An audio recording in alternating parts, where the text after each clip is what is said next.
I will never forget the moment my daughter stopped smiling. She didn't cry. She didn't scream. She just looked at me and whispered, "Mom, did we do something wrong?" Those words cut deeper than any insult. Someone had decided that our children didn't matter.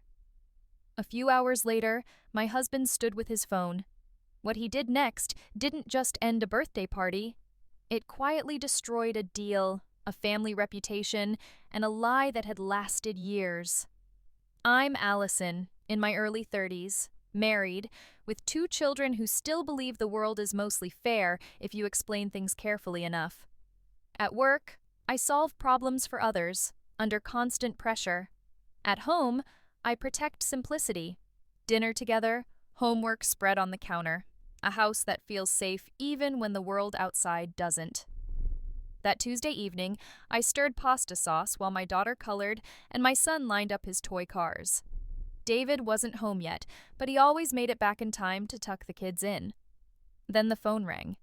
It was Sarah, my older sister, speaking as if yes was already assumed. "Emily's turning 8 next month," she said. "We're having a big party at that new downtown venue." I smiled. "That sounds great. The kids will love it." Then her words dropped heavy. "Actually, we're keeping it smaller. Just close family and school friends." I asked about my children, her voice calm and practiced. "Emily wants it more grown up. Fewer little kids running around. That's the plan." I swallowed hard. "They're her cousins. They adore her." "And I adore you," she said, cold and calm. "But this is what we decided." That word, decided, echoed in my mind. I told her calmly that if my kids weren't invited, we wouldn't attend. She laughed, warned of Mother's fury, and hung up. I thought it was over. I was wrong. The next 2 days were quiet but heavy. Group messages about balloon colors and catering buzzed, but no one mentioned us. My mother called, disappointed.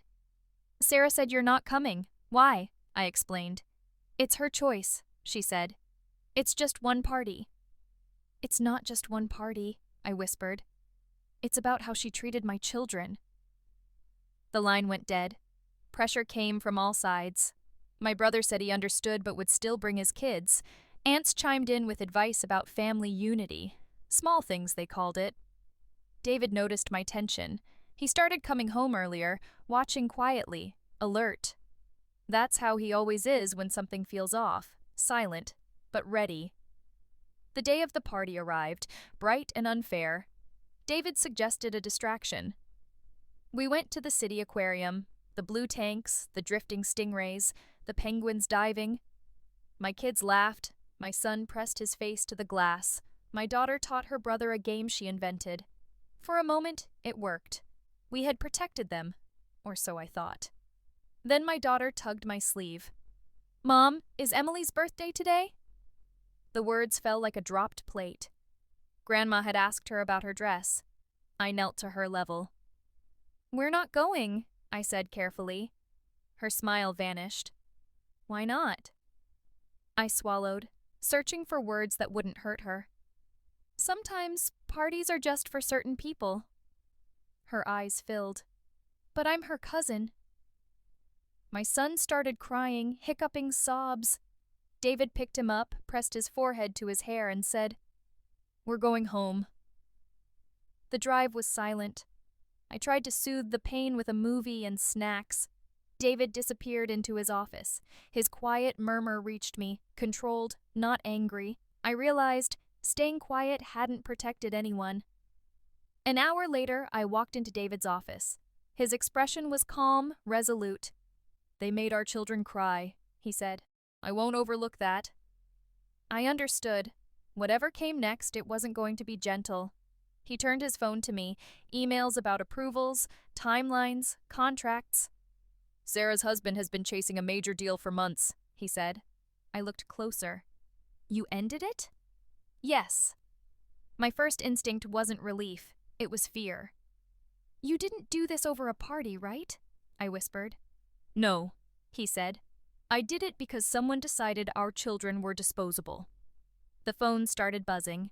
Sarah, mother, brother. I picked up. Sarah's voice, sharp and panicked. "What's going on? The deal is dead. Dead. Do you know what you've done?" I answered calmly. "I know exactly what happened. David made a business decision." "Over a birthday party?" she shrieked. "No," I said. "Over how you treated my children." "You're ruining our future!" she yelled. "You hurt my children," I said. "Which one of us thought that was acceptable?"